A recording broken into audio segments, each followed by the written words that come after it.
Welcome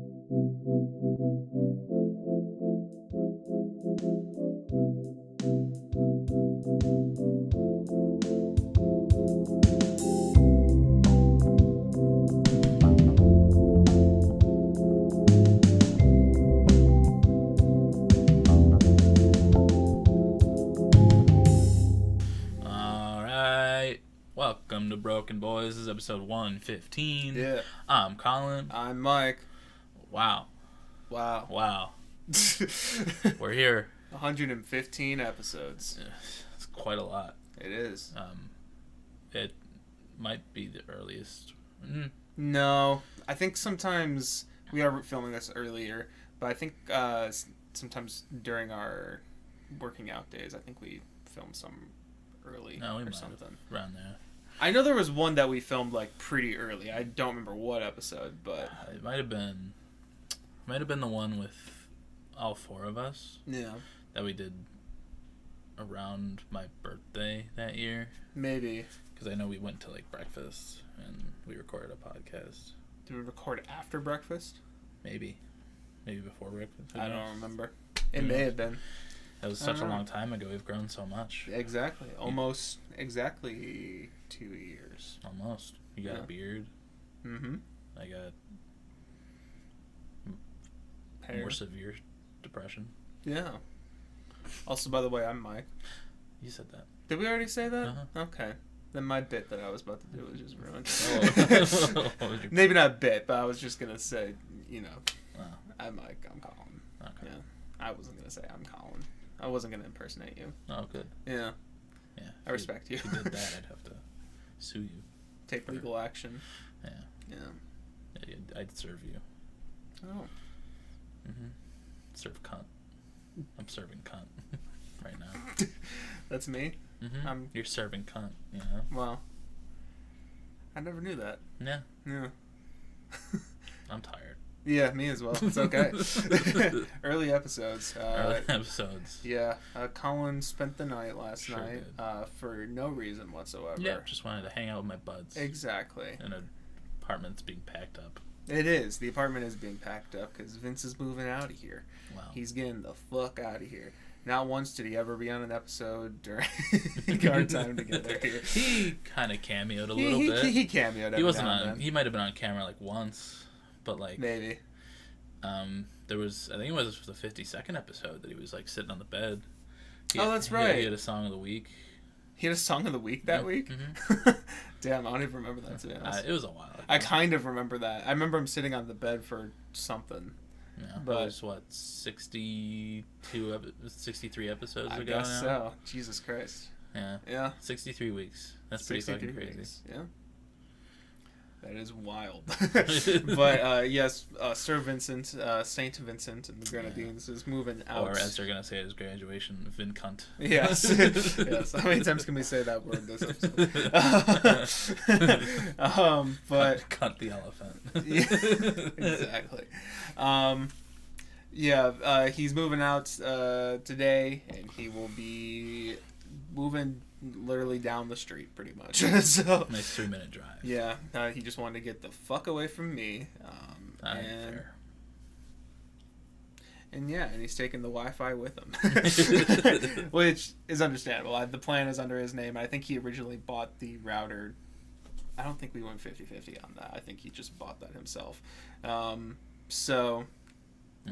will be here alone without Wi-Fi for like 2 weeks. But if you had told me, I would have brought the router that I bought for my apartment for you.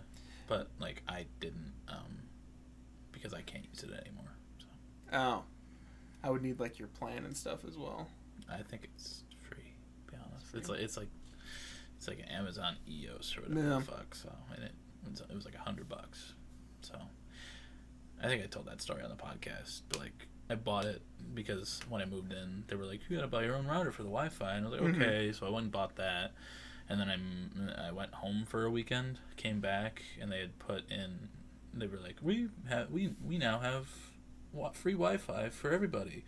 So they went into the bedrooms and they put the little Wi-Fi box on the wall. And when I got back, my thing was unplugged and on the ground. Oh, awesome! Yeah, it was sitting on my desk before I left, and they just knocked it over, unplugged it, and do anything about it. Yeah, but I would have brought that for you. That's okay. I will survive. I already have a plan of action for what I'm going to be doing and stuff. So, I'm going to be trying to do some music and playing games that are offline games. What games are you going to play? Unlimited. No, I'm going to play... I think Skyrim is on my mind. I'm going to see what else is... I know you're not a big Skyrim guy. I think Skyrim's overrated as fuck. Yeah. I don't, so I'm going to play Skyrim. I'd much rather play Fallout? Yeah. Okay. I played Fallout 4. I had fun with that. Fallout New Vegas I played, and that's a fun game. That's probably one of my favorite RPG. I think that's considered an RPG. Yeah. Yeah. It's probably one of my favorite Bethesda things that I've played. But I also like Skyrim a lot.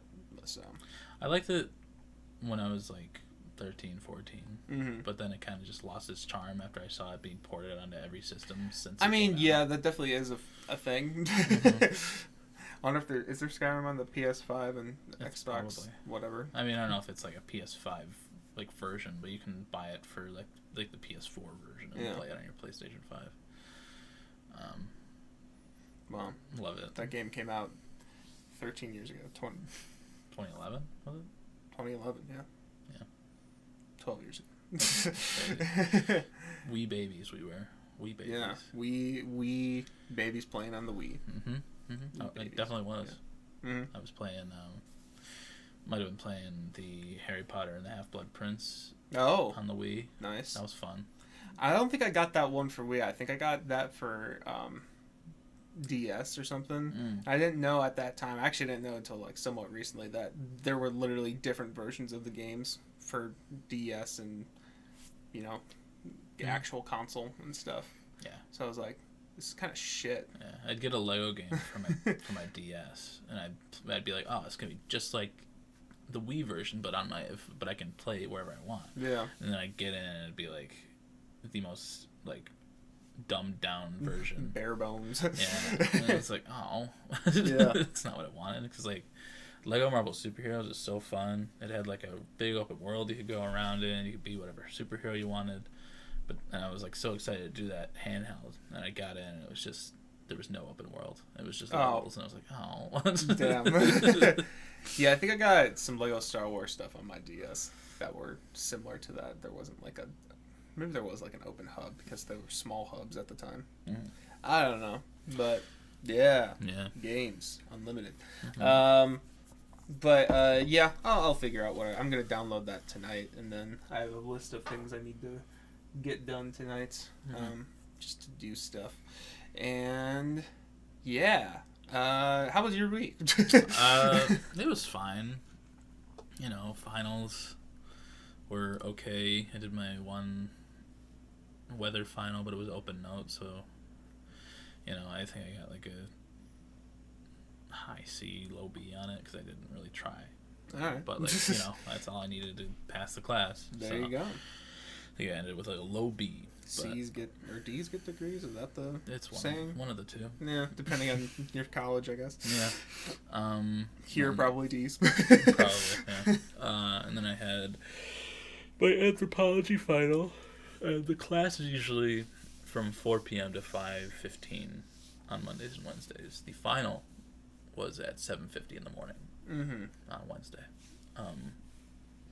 So I had to wake up for that. I think it went okay. We'll see.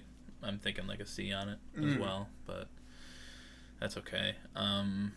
Because there were 10 free questions, so at least I got those right. That's right, yeah. And then, you know, came over here yesterday, hung out. That's all we did. Did nothing at all. Absolutely. We watched a blank screen on the TV for a while. Yeah, Vince took the cord, and then he didn't come back till late at night, so we had to kind of, that SpongeBob episode where they're in the box and they're like, imagination. That's what we did with the TV. Yeah. There was like, wasn't there like a horrible scene that SpongeBob played out, or Patrick played out in the box, and like the other person was like, oh my god! It was like screaming and like gunfire and oh like yeah, I'm like vaguely remembering that. What the hell? Yeah. But yeah, that's all we watched. Yeah. I'm just excited to go home for the summer, relax, max. Play Zelda. My birthday's next week, so that's true. That'll be fun. Probably do nothing at all. I was gonna say, do you have anything planned? Nope. Probably just hang out and have whatever meal I decide to have and cake that I want. So there you go. It's about all you can ask for. Yeah, I was gonna say that's all you can ask for. But yeah, I mean, just the only new thing I listened to this week was the second Cage the Elephant album. So, no, because after listening to the first one, I realized that I've definitely listened to this before. So, yeah, I had only not listened to the second one. So all right. Thank You, Happy Birthday was the new album I listened to this week. Cool. And we will talk about that later. Yeah. But how was your week, Mike? Oh wait, I also finished Jedi Survivor. Oh, you finished it already? Yeah, Damn. yeah. I was playing it on Tuesday night. No, Monday night. I was playing on Monday night. I was like, all right, this is super good. I'm having a good time with it. There was a cool twist, and I was like, awesome. And that was like a few hours beforehand, and I was like, all right, it's probably like halfway through the game, whatever. And then I started playing on Monday night. A couple hours later, game was over. I was like, what? Damn, that was fast. And now I have to wait another 3-4 years for a new one. So did you like it? Was it good? Oh yeah, it was very good. A lot of good twists, a lot of good emotional points. Good. They really enhanced the combat and everything. Yeah, I know you've been praising that dismemberment and shit. Yeah. They added like the first game had like a single blade, double blade, and at the end you get like a upgrade where like he splits his lightsaber in half and he kills for it. But like this one, you get single blade, double blade, 2 blades, a lightsaber and a gun. Yeah. And then a cross guard, which is like a big heavy, big heavy like claymore kind of sword. Yeah. And those were really cool. But yeah, it was really fun, really good. And I finished it just in time for Zelda. So there you go. Perfect. Perfect timing. But anyway, how was your week, Mike? I missed you, Mike. He went to go slap my leg and he completely missed it. Yeah, I did. My week was pretty good. It's been pretty relaxing. I haven't had anything to do, and I've been reveling in that. Yeah. How'd your one online final go? Yeah, my one online final, it was almost identical to the online midterm that we took. And the online midterm, it was an open note final. Oh, perfect. And the open midterm... Note and online. Yes, open note and online. And the midterm stuff was still available to look at. Oh, awesome. But he never graded the midterm. Oh, it's that guy. Okay. Yeah. So... some of my answers are similar. Hopefully, they're still right. But it's fine. I that professor is definitely a teaching through experience rather than through conventional teaching stuff. So whatever. But I'm sure that went fine. I'm not worried about that. Once he grades all of our stuff, I will have more than enough extra credit to, keep me afloat. But yeah, I think that went fine. And then the only other thing I had to do, I finished up my honors project, which was a solo clarinet piece that I did with some electronics. I did clarinet vocoder, which is kind of cool. And then also did a mock-up of a clarinet piece with a loop station that you can do in Ableton Live. So, and then the last thing I had to do to add to it was just a performance notes page on how to actually set all this shit up in Ableton and do all that. So I wrote that up and then sent that in, and then I was like, all right. And we're done. Yeah, we did it. And then there was a little kickball game between the clarinets and the flutes on Tuesday. Went there. I did not play kickball. Basically, my entire there's 2 clarinet studios here, and my entire clarinet studio was all sitting out pretty much. Awesome. Most of us had a reason. I think we were called the Crippled Corner, is what we called ourselves.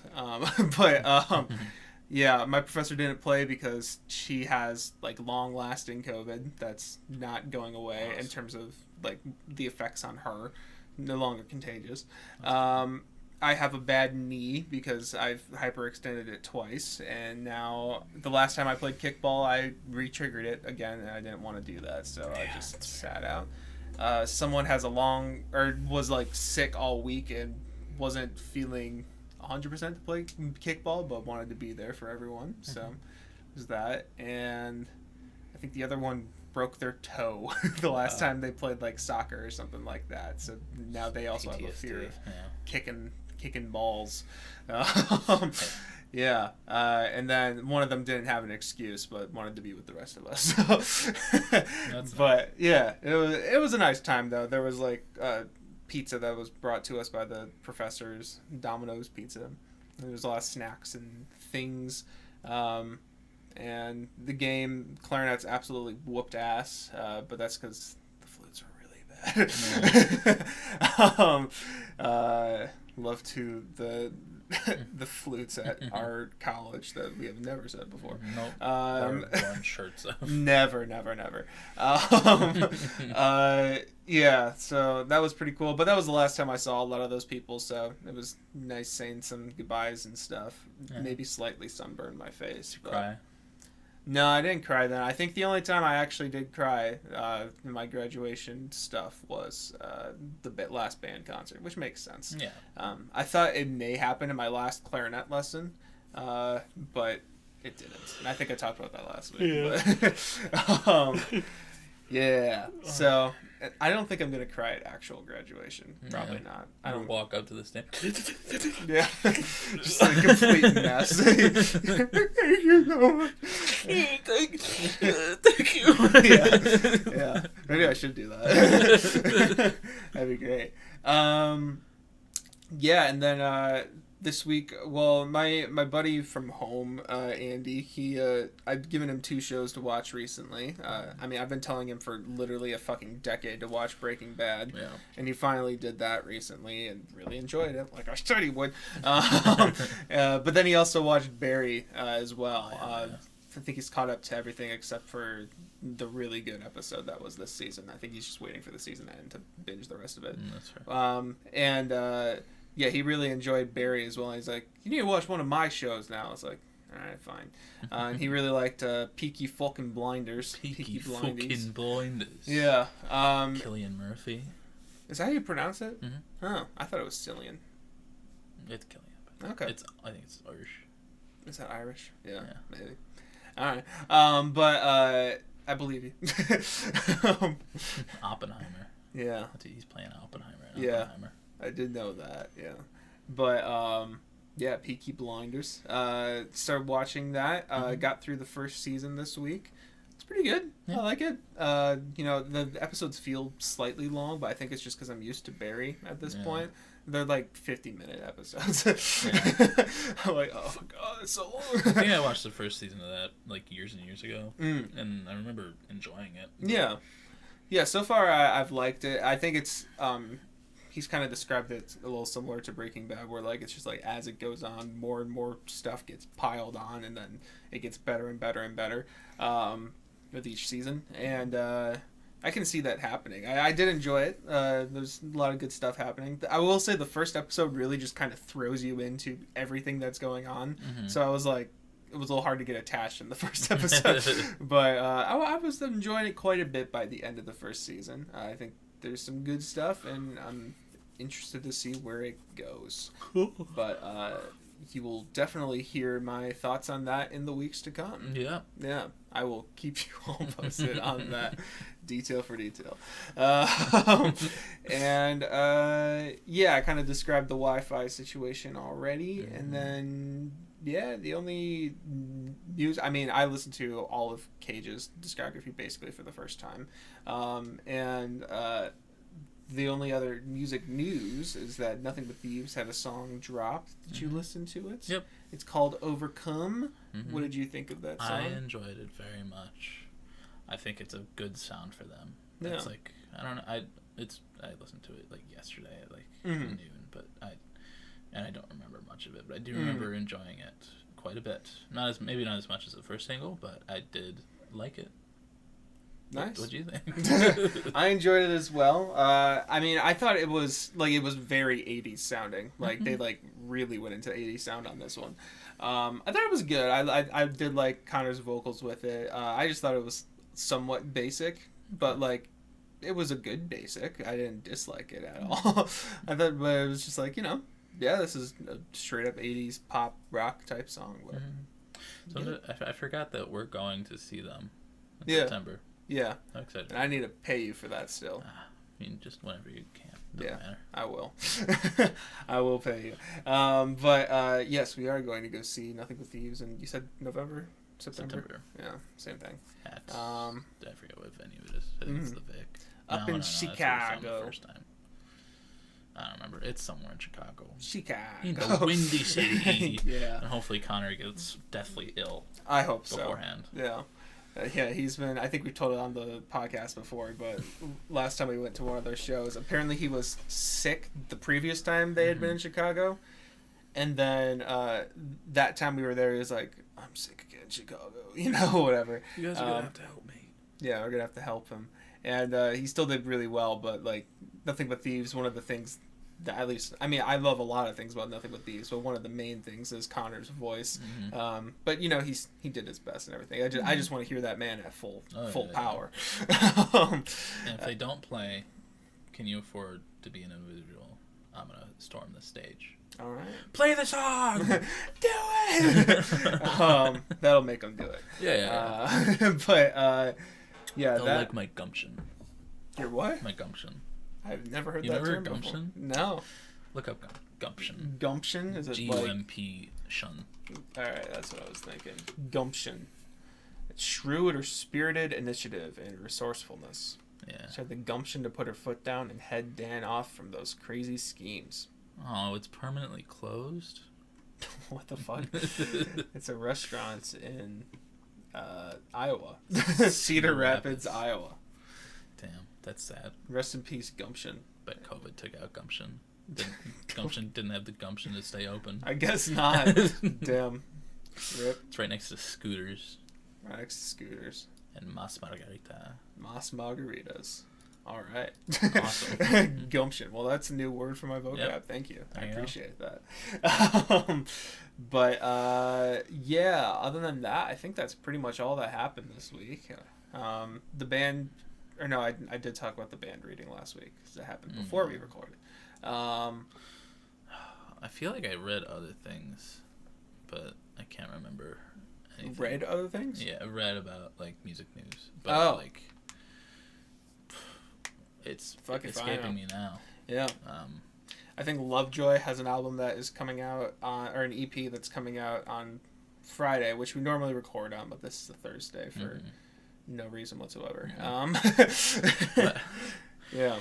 When are they gonna just release a fucking album? I don't know. How many EPs can you release? I thought they were planning on doing an album for their next thing, but it's another EP, so. Yeah, but they're playing at Lala, so. I think they already did play at Lala. Lala didn't happen yet. They were posting footage of them playing at some festival. Maybe it was something else, but. Lala is in the August, I think. So. All right. Well.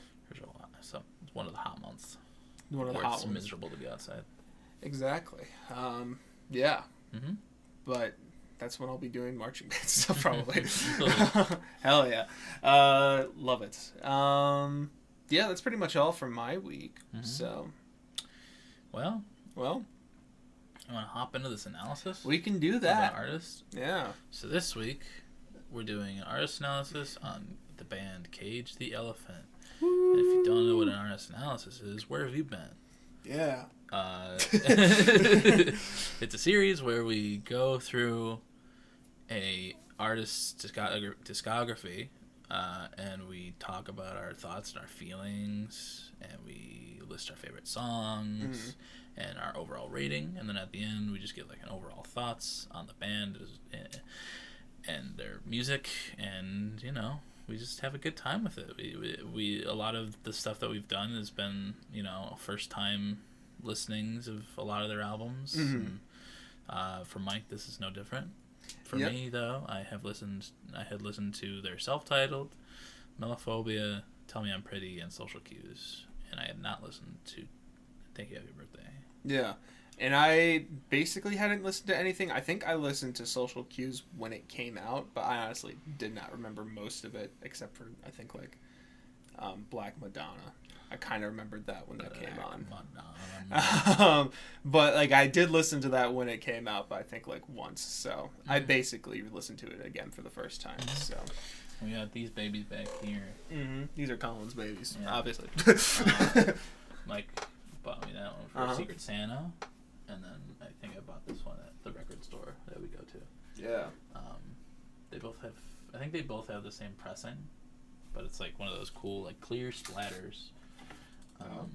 I'll take it out for you guys just for. Ooh. Yeah. I like how it has a slight blue tint to it. Mm-hmm. It's nice. There you go, guys. Enjoy it. We get to enjoy it in person. Yes. You have to enjoy it through... I'm going to touch all the grooves. There you go. And destroy every single one. Yeah. Bet you're jealous you can't touch the grooves of this record. Hell yeah. There's a cool little picture of the band on the beach. It's very, very pretty vinyl. It's a nice pressing. Yeah. She's very... Tell her she's pretty, Mike. You're pretty. Thank you. Now tell him he's pretty. I think I have a phobia of whatever the hell that is. Of Mellow? Is that his name? I don't know. Sure. Melophobia. Yeah. Yeah, that's why I got a phobia of him. Oh, dang. Yeah, it's pretty trippy. Oh, he's back. There he is. Yeah, I'm pretty sure they're the same pressing, but... Ugh. Yeah, pretty much. Yeah. It's a cool one to have a double pressing on. Yeah, this one's more just cum. Yeah. Yeah. The cum pressing of Melophobia. Exactly. Exclusive. It's what the song, what's it called? Come a little closer. Come a little closer. That's what that song's about. Yeah. Come a little closer, then you'll see. Yeah. Come on, me. Yeah. That's how that goes. See. All right. We can hop into this. Alrighty. Yeah, so... Would you like to start? Would you like me to start? I could start, I guess, if you want. Okay. Go ahead. Cool. Cage the Elephant. I want to go first. By all means. No, it's okay. Go ahead. ElephaNt. Yeah, Cage the Elephant. This record came out in 2009 as their self-titled 8 album. years old. We were. Oh, I was going to say, not quite. Yeah.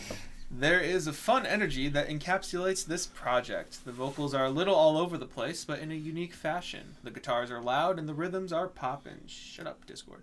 But despite all of this, I really feel like a lot of these tracks lack a little bit of structure / memorability for me. It's fun and inoffensive while it's on, but I didn't find myself actively enjoying the majority of this project.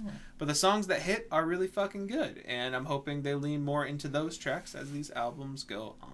My favorites were In One Ear, Free Love, Ain't No Rest for the Wicked, Tiny Little Robots, Back Against the Wall. My least favorites were James Brown and Soil to the Sun, and overall I gave it a decent 7. Okay. All right. Yep, Cage the Elephant, 2009. What a way to start your discography. They really decided to come out kicking and punching and kicking with the garage rocky bluesy sound, and it really works for them. The energy is high. There's no steam lost and almost no time to recoup after each song ends, and I love that. I can hear some influence from bands like Red Hot Chili Peppers and a little bit of Strokes in some places. Both of which work really well for them. It's a super solid debut without much of anything to really dislike. It's 41 minutes of pure uncut rock. Yeah. And unlike the father of all motherfuckers. Yeah. That's 100% pure uncut cock. Yeah, you're damn right. Caca. The only thing I would have wanted is one more song like Cover Me, or Cover Me Again, the closer, because it was very slow and beautiful, and they do a lot more of that kind of stuff later on. But my favorites were Ain't No Rest for the Wicked, In 1 Year, Lotus, Back Against the Wall, Free Love, and I wrote Lotus twice. You really like that one. I didn't dislike any song, so I didn't write any, but I gave it a solid 8. All right. Wow. Cool. All right. Next we got Thank You, Happy Birthday from 2011. This one's pretty interesting. They did away with the bluesy style and replaced it with like a hard rock / noisy rock kind of feel. Well, I do like the fact that they tried something new and different. It didn't work as well for them in more places than it did for me, at least. The places where it did work, I quite enjoyed, and in certain ways, I feel like they do hone their skills in that kind of sound, and they make it better on certain tracks in the future. But I feel like this album is also the real start to like the general sound we hear from them moving forward. Especially in songs like Aberdeen and Shake Me Down. But overall, this album's just another pretty solid entry in their catalog. My favorites were Right Before My Eyes, Shake Me Down, Rubber Ball, Aberdeen, Flow, and Saber-Toothed Tiger. My least favorites were Japanese Buffalo, Sell Yourself, and Around My Head, and I give it a light 7. All right. Yeah, Thank You, Happy Birthday, 2011. I said this album ups the pen game and memorability of their sound, but it also tries to go like post-punk while still being alt-rock, and it gets a little messy, somewhat. I didn't fully dislike the punky stuff. In fact, some of them I thought were quite fun. But a good chunk of them felt slightly awkward to me. I could see what tracks like Indie Kids and 2024 were going for, which is funny, a song being called 2024 when that's next year. I can see what those types of tracks were going for, but ultimately I think they just kind of failed to stick the landing from either just strange vocal choices that didn't really fit or just an unsatisfying strong structure to me. And like I mentioned in my intro, they can feel a little out of place with the rest of the songs they're surrounded by. But when it works, it works. Most of the choruses here are really fun and catchy, and tracks like Shake Me Down deliver that classic alt-rock sound, but in their own unique way. It's a bit of a mixed bag, but ultimately one that I still had a good time with.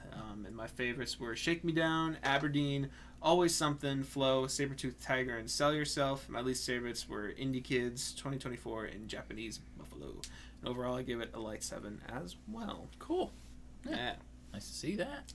Yes, sir. Yeah. All right. Melophobia, 2013. All right, now they found their stride. They honed in on the fun aspects within their sound, mixed it with the strong choruses of their last project, and threw in some extra creative decisions for good measure. And now we get this record. I know Melophobia is pretty praised amongst fans, and I can see why. It's got a lot of good to offer, and it was definitely the most enjoyment I've had so far. It feels like their most focused effort yet, and that works wonders for the track listing. Sure, there were a couple tracks that I was just alright with that were sprinkled throughout, but the hard hitters hit hard. And the only song I wasn't huge on about was Teeth, but even that track had some cool moments with like a decent switch up at the end and everything. But all around, it's just a really solid project, and there was a lot to love about it. My favorites were Come a Little Closer, Cigarette Daydreams, Take It or Leave It, Telescope, and Black Widow, and my least favorite was Teeth, and overall I gave it a decent 8. Decent 8. Cool. Yeah. All right, Melophobia. This is that gourmet shit. This is the second Cage album that I ever listened to, but it's the one that made me really fall in love with their music. It's like that perfect blend of the last two albums, while also feeling like a more evolved version of them. There's a great mix of the slower, more mellow tracks and those rock-heavy, bluesier tracks returning from their self-titled album. I like the introspection that's done on this album on songs like Telescope and Hypocrite. This album holds a lot of nostalgia, but even without that, it's just a great fucking listen. This album, also the album cover is one of my faves. Yeah, it's a nice album cover. Yeah, it's iconic. I know I made fun of Mellow, but... Yeah, don't make fun of Mellow. But my favorites were Telescope, Take It or Leave It, Come a Little Closer, Cigarette Daydreams, Halo, Hypocrite, and Spiderhead. My least favorites were It's Just Forever and Teeth. and I give it a decent 8 as well. Oh, all right. Sick. All right. Tell Me I'm Pretty, 2015. All right. This is just more of that good from Melophobia, and I eat that shit up. While this one has its rock moments, they did a lot of cool different stuff. It does have one of their... this album does have one of, if not their best songs, How Are You True, which is just a gorgeous ballad that I never ever skip if it comes on in my shuffle. Say what you want about Cage the Elephant, but they will always bring that energy when it's needed. And songs like Cold, Cold, Cold or Punch and Bag. And it's almost always well done. I truly love how their albums are produced and how they're willing to do like interesting things underneath like that rock sound that alt rock sound that they stick with most of the time. This is my first album by them, and it has definitely stood the test of time for me. I love this album a lot. But my favorites were How Are You True, Trouble, Too Late to Say Goodbye, Sweetie Little Jean, Punch and Bag, and Cry Baby. And my least favorite is Portuguese Knife Fight, and I give it a solid 8. All right. Tell Me I'm Pretty, 2015. Said, I'm a little conflicted on this one. These are honest opinions here. You could chalk it up to my single listen, but a lot of this just wasn't doing much for me personally. It wasn't necessarily bad. I just found a lot of it to be extremely safe and a little uninteresting for myself.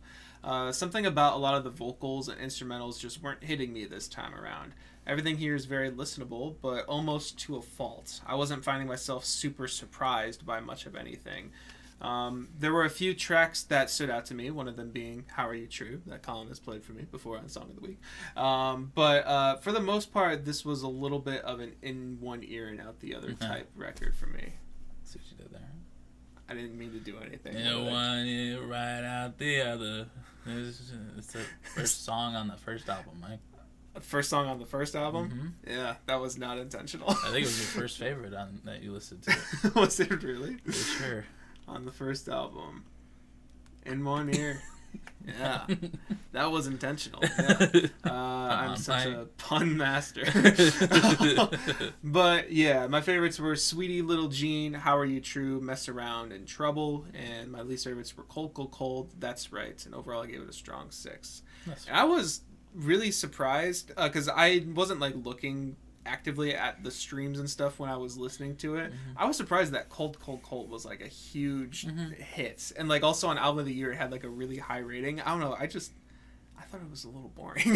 Yeah. I don't know. I like the energy of it. It might have been played on the radio. Out of anything that's on this album, Cold, Cold, Cold is definitely like a more radio song. For sure, yeah. It was probably played on like all rock stations or something like that, and that's why it has all those streams. But I guess so. I just wasn't vibing with that one personally. That's fair. But yeah, still pretty decent. Yeah. Strong 6. Yeah. Okay. Go ahead. Oh, is it me again? All right. And then we go to Social Cues 2019. All right. And now we end our journey in 2019. This was good. I got to be honest, I was a little conflicted again. The thing that I liked most about this album is that it felt very consistent. I feel like Cage settled into this pop rock sound on this one. And if you couldn't tell, Colin and I quite enjoy that type of sound. Yeah. Pop rock. They do it well on here, but it was another case of in one ear and out the other. There I am with the puns again. For me. I enjoyed the sounds. I liked the singer's voice. And I think Goodbye may be my favorite song from them in general that I've heard in this listening. But I don't know, man. This album just didn't really stick out in any distinct way for me other than just being good. It doesn't help that the back half of the tracks were really not hitting for me. There were definitely some blunders back there. But the album is still worthwhile as a whole. I just wish there was a little more push into their strengths on this one. My favorites were Goodbye, Broken Boy, Tokyo Smoke, Black Madonna, and Alive's the Only Way. And my least... Love's the Only Way. Oh, that's autocorrect. Love's the Only Way. Thank you. Love's the Only Way. I thought that sounded weird when I said that. My least favorites were The War Is Over, House of Glass, and Dance Dance. And overall, I gave it another strong 6. Okay. Yeah. All right. Social Cues. I love the energy on this record. It's got its heavier moments, but I think that's but I think this record was being written when the singer and his wife were getting divorced, so that might be the reason. But it might have given us the song Goodbye, so I can't be too upset about it. I don't know, man. I love the feel of this band, and I can't help but enjoy almost every second of what I hear from them. I don't know. Even if it's not like the best stuff they've ever put out, I still enjoy my time with it whenever I listen to it, and I have nostalgia for it, so that might be the reason. I don't know. I love indie pop rock, and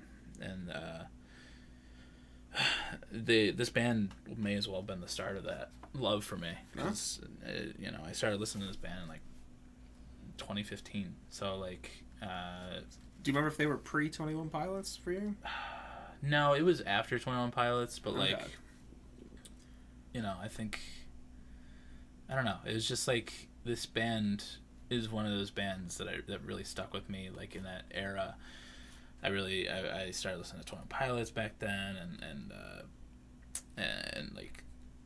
Arcade Fire, and then Cage the Elephant around this time, so it was, very, it became my structure of what I really started to enjoy in music. Yeah. But the energy for 85% of this record is fast and fun. I like it a whole lot. It's not all super memorable, but it's fun in the moment. My favorites were Social Cues, Goodbye, Tokyo Smoke, Black Madonna, Broken Boy, Skin and Bones, and I did like Dance Dance. But my least favorites were Ready to Let Go and Love's the Only Way, and I give it a solid 7 overall. All right. Yeah. Cool. All right. Overall thoughts on the band. Cage the Elephant is a band that I hold very near and dear to my heart. They're very consistent in quality, and I feel like they're severely underrated. Is it all perfect or absolutely mind-blowing? No, but that's okay. It's fun indie rock to dance and rock out to, with a sneaky, slower slash sadder tracks once in a while in the mix. They haven't released an album in a bit, but I really do hope that they come back soon with some more of that good-ass indie rock. My album rankings were Mellophobia, Tell Me I'm Pretty, Cage the Elephant, Social Cues, and Thank You Happy Birthday, and I give them a light 8 overall. All right. Overall thoughts. So this was interesting for me. This is similar to the Strokes artist analysis, where I went into it not knowing too much, and at the end of it I'm like, cool, I listened to all of their albums. But my opinion I had with the little knowledge of them I possessed beforehand didn't really change too much. There's a lot of things to like about Cage the Elephant. While I don't always love their lead singer's voice, I do think there are times when he really shines vocally, both on the rockier tracks and the more laid-back ones. When he's into the songs, he has great versatility and a unique timbre to stick out from the crowd. But my praise ends where my compliment starts. They're just good. I'm not sure if their sound is quite for me, but it's enjoyable. I wouldn't turn their stuff off if it came on. They've got bops, they've got flops, and they've got some I've already forgotten. But I'm genuinely glad I've fully listened through their discography. But yeah, that's just kind of my thoughts. And my ranking was Mellophobia, Cage the Elephant, Thank You Happy Birthday, Social Cues, and Tell Me I'm Pretty. And a lot of these, except for Mellophobia, were within a few points of each other. So the ranking is a little meaningless. Yeah.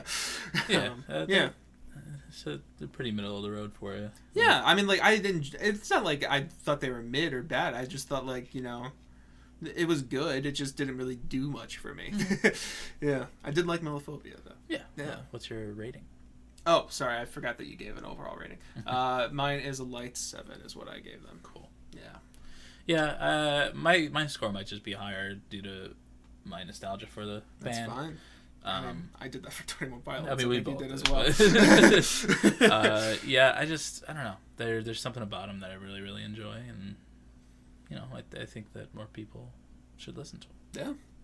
Especially Mellophobia, though. Mellophobia is a great album. Yeah. I would recommend listening as well. Yeah. A nice shorter little artist analysis we got. I think it's our shortest one, to be honest. Maybe. I think so. Yeah. Well. Yeah. I think is our criteria 3 albums. Yeah. I'm not sure if we've done anyone that has that little though. No. Yeah. Yeah. The only person. Oh, we did. No, we didn't. We didn't do Harry yet. Yeah. But never mind. Yeah. But nice shorter one. Hope you enjoyed it. Where are we at time wise? We are at 44 Okay, not minutes. too bad. Yeah. A little early to start. It's not the week yet, but what? What? I'm tired, man. It's okay. Me as well. How was that couch? It was alright. Alright. I mean, it's about as good as you're gonna get sleep on a leather couch. Yeah.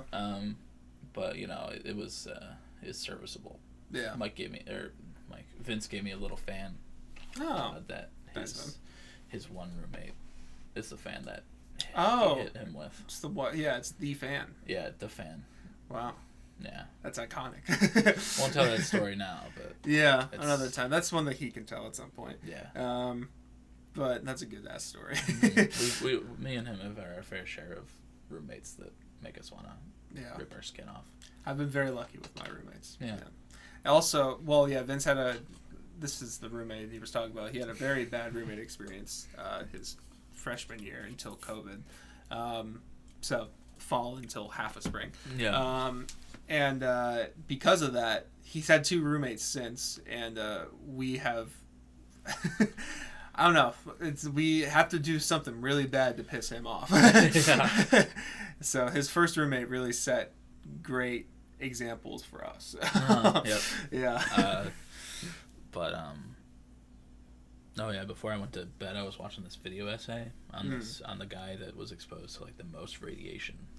Oh. And it was this guy in Japan.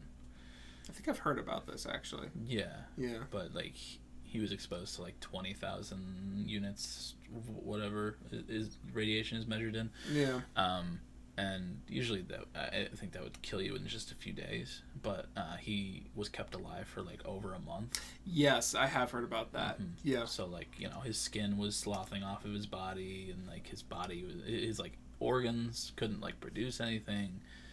And just not, I don't know why they kept him alive. Yeah, I think I remember seeing that it was his family that wanted to keep him alive, and the doctors were like, just from the video it seemed like the doctors were like the ones that were wanting to keep him alive. Maybe that for, like, was research. Maybe that was it. I don't know. But like it had to be torture. Absolutely.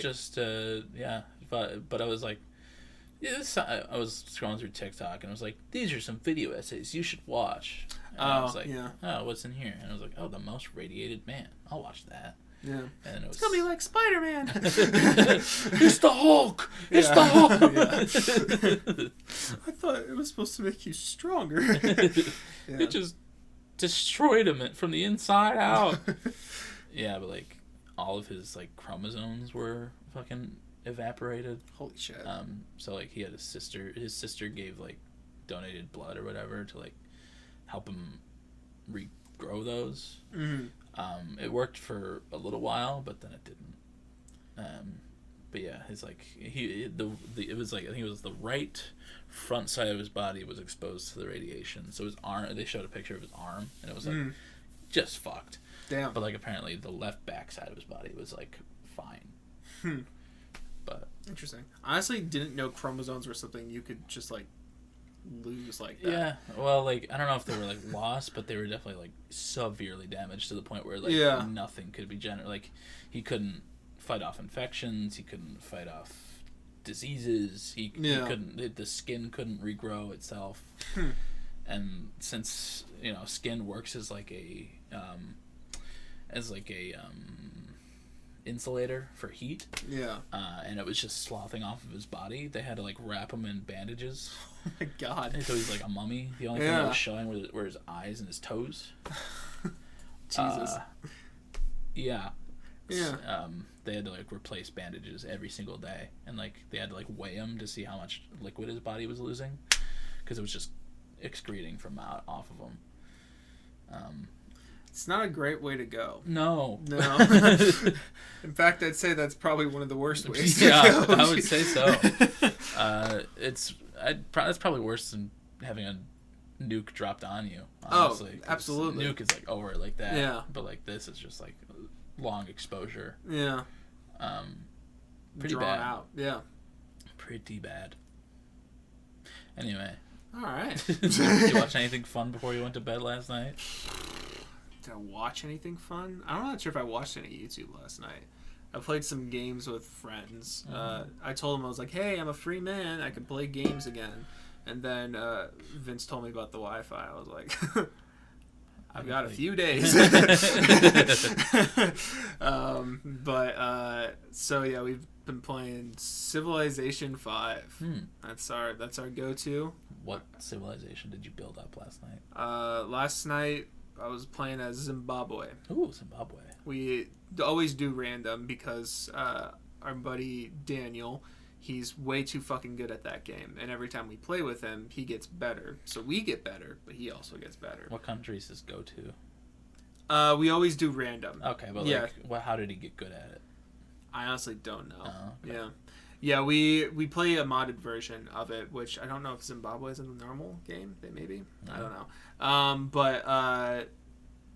Yeah, we always choose random just to slightly nerf him, possibly. But it never works. No. But it's also just kind of fun, just like, oh, who am I going to get? You know, and then just doing that. Iceland. Oh, damn. I don't know if Iceland gets... They'd probably just be Denmark or something. Yeah, I don't Greenland. Know. Or wait, oh, shit. I don't know. Man, I got Russia. I don't even know if Russia is one. They may be. That's kind of surprising. They must be. Well, I'm not sure how old of... I don't know the history of Russia. I don't know, like... They've been advanced for a pretty long time. Yeah. Like, World War II, they were fucking crazy. Right, but I mean, like, even before then. Oh, yeah. I mean, yeah. They built the fucking... that cool building in Moscow. Whatever that building is. Yeah. The spirally looking one. I know what you're talking about, but I can't think of what it's called. Yeah. The Taj Mahal. Yeah, the Taj Mahal in Moscow, Russia. Yeah. Yeah. But yeah, that's pretty fun. We get our ass whooped, but you know, it's kind of fun building up a city and doing our best. I've never played Civ, so it sounds fun. It is. Is it kind of like Risk? When you're doing war stuff, yeah, maybe. Okay. It's not necessarily about, because there's like, the thing about Civ is like there's different ways to win. Okay. There's like 6 or 7 ways to win, I want to say, and one of them is world domination. So like, you could fight everyone. We don't usually do that as much nowadays. I think we're just trying to figure out how to, I don't know, because he will out army us and all that shit. He's insane. Imagine being world dominated by like New Zealand or something like that. You know, it happens. It'd be pretty crazy. Or by Zimbabwe, you know. Yeah. I guess there's still time for that. I could maybe, but like, there's also like different ways. Like, you know, you generate science and stuff, so it, like, your technology can go faster, and like you can advance faster. But there's also like culture that I don't even know exactly how the culture works, but you adapt policies and stuff. I don't know. I'm trying to go for a culture win right now, and I thought I was doing well, but then Daniel is beating me in culture. So, damn, ironic. In fact, yeah. But you know, it's just fun, just settling places and naming cities funny things, and then just doing your best. Poop City. Yeah, something you could. Butthole City. Yeah, the last 2 games I've just, because I usually just listen to all my music on shuffle. I just name the cities whatever fucking song is on, and one of them was the Nothing But Thieves cover of "Lover You Should Have Come Over" by Jeff Buckley, and but that didn't fit in the thing, so it just became "Lover You Shoe." Got to the O and U of should have, and yeah, it was great. Yeah, it's that, and you just get to play games with some friends, you know. Yeah. Cool. Yep. Well, you want to hop into Song of the Week? Sure. You're first. This is me. You, sir. What you got? I think from their discography, I mean, like I said, I think Goodbye was probably my favorite song just of all of them. I really love the vibe of Goodbye. Too bad. Suck it. Yeah, so that one I can't choose because of Colin over here. I was sad that week. Fuck you. Yeah. But I think other than that, the one I enjoyed the most, I think, was Come a Little Closer from Melophobia. So I'm going to do that. Come a Little Closer by KG Elephant. Come a little closer than you see. All right, that was Come a Little Closer by KG Elephant. What'd you think? I mean, hey, first time listening to that song. No, yeah. it's a great song. I love that one. I don't know. It's one of those songs that, if you're looking for a sound that really describes the band, go to that song. Yeah. It's a good one. Yeah. I agree. Yeah, I really like that song in particular. I just really like I guess the feeling of the chorus is like the type of shit that I liked in this era when it came out. I guess it kind of reminds me a little of Panic at the Disco, I guess, in that era, like Too Weird era-ish. I don't know why that's coming to mind, but like just like kind of the darker sound, but also like it just has a really nice presence to it, and I like how the song builds towards the end of it as well. It's got a lot of details that I like in there. So yeah, nice. That's my song. What's your song? When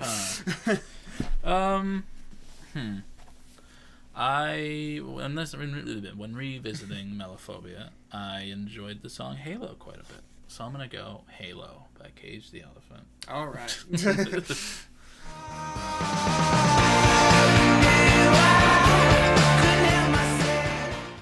All right, that was Halo by Cage the Elephant. What'd you think, Mike? I liked it. Yeah, it's a good song. I didn't have that in my favorites on there, but it's like I said, most of that album was pretty good, and I still think that was a pretty good song. Mm-hmm. It's catchy. It's nice, and it's a nice mellow moment. Yeah. Melophobia. Yeah. I thought a lot of their stuff actually worked pretty well. It's been very warm this week. Had to bust out the fans and stuff. I thought a lot of their stuff worked pretty well with the summery type of feel. So walking home and listening to these albums, it gave me a lot of nostalgia for high school. Walking home from school, and just it was just nice walking in the sun. Yeah, just listening to these nice bops.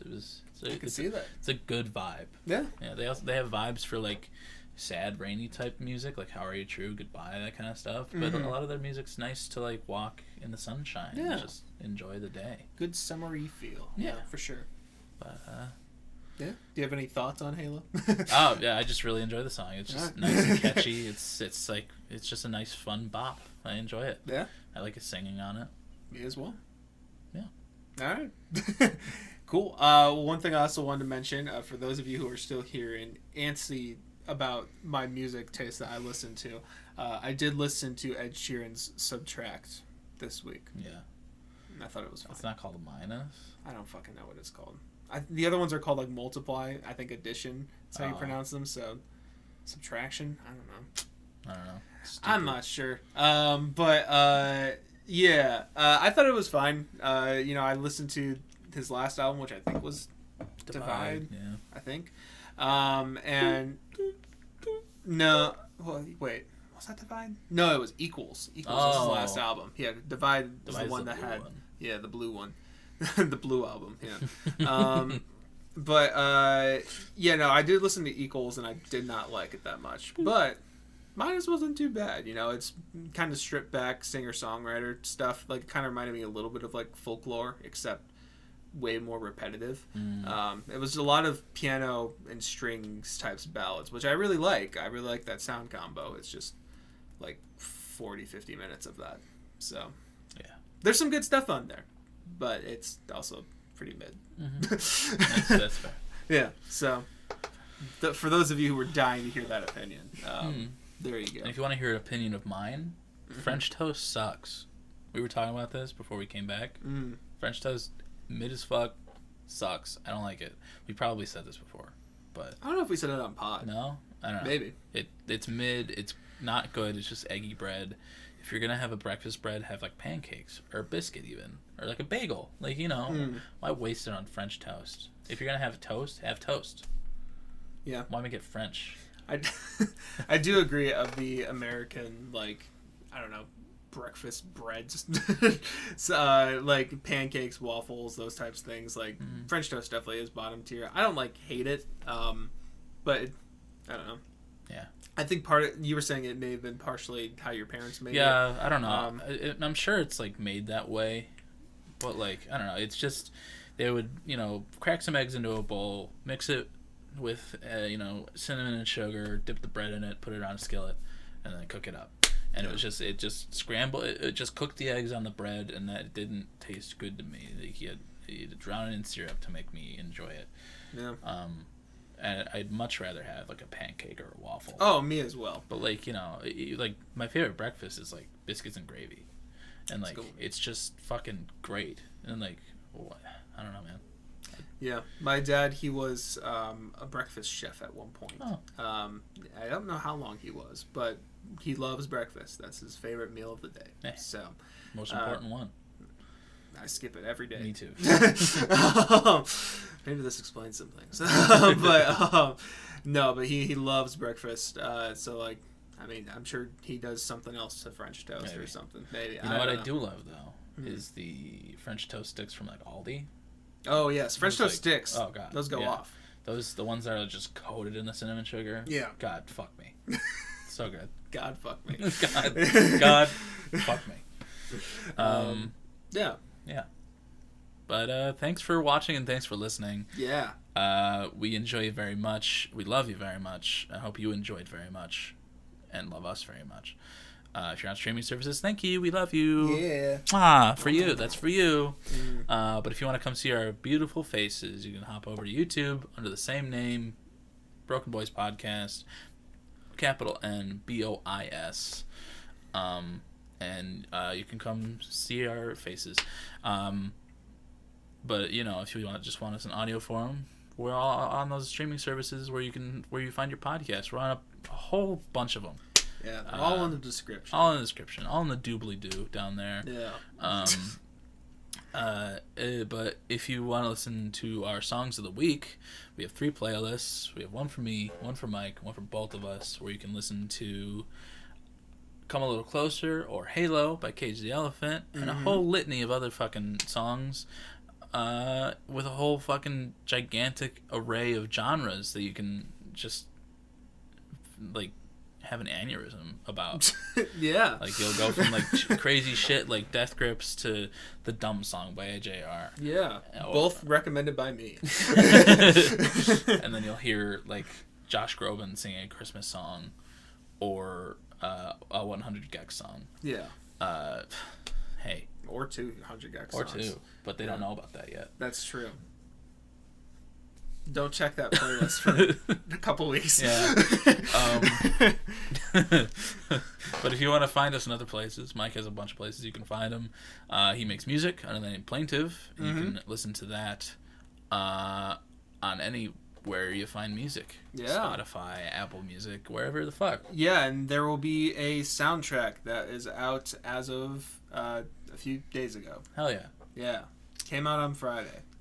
Yeah, check that out. It's good stuff. Makes great music. Ambient music. Yeah, more coming soon. Yes.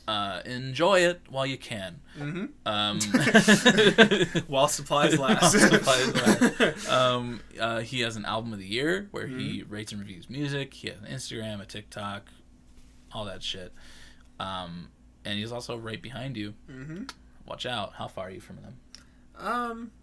We'll stick with the 20 feet. 20 feet? All yeah. Right.